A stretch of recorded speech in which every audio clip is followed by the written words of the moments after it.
रायपुर तक, राजधानी तक पद यात्रा चलाए हैं। आने वाले समय तक हम दिल्ली तक पद यात्रा चलाएंगे। अगर हमारी मांगे पूरी नहीं होगी तो हम चक्का जाम करेंगे। नहीं तो सर हमको कलेक्टर बना दो, हम बनने के लिए तैयार है।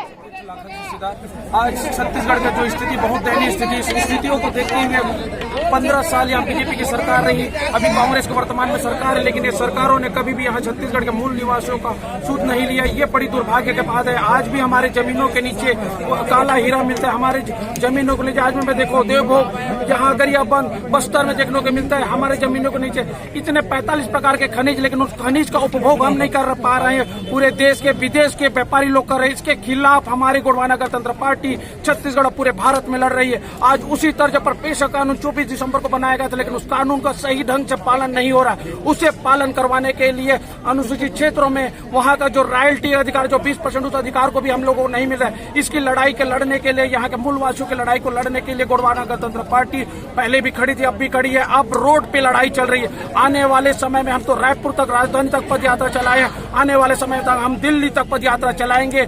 अगर हमारी मांगे पूरी नहीं होगी तो हम चक्का जाम करेंगे।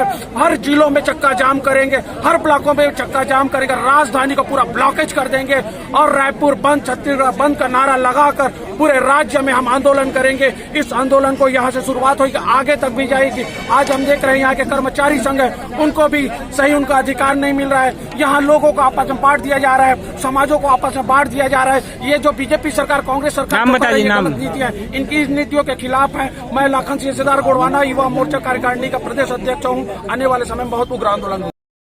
नहीं तो सर हमको कलेक्टर बना दो, हम बनने के लिए तैयार है। सबकी मांगे पूरी कर देंगे सर। आपको नहीं, आप कर नहीं पाते तो किसके लिए बनी है सरकार? जैसे कि हम भीख मांगने के लिए यहाँ आए हैं। हमारे गरीब के लिए तो कुछ व्यवस्था करो सर। हम इतने दूर से आते हैं, आदिवासी लोग पैसे कितने किराया दे के आते हैं। यहाँ सुबह से हम खाना खा के आए ले, आप 2-3 बार खा चुके होंगे सर। सुबह भी कोई लड़कियां तो खा के नहीं आई सर।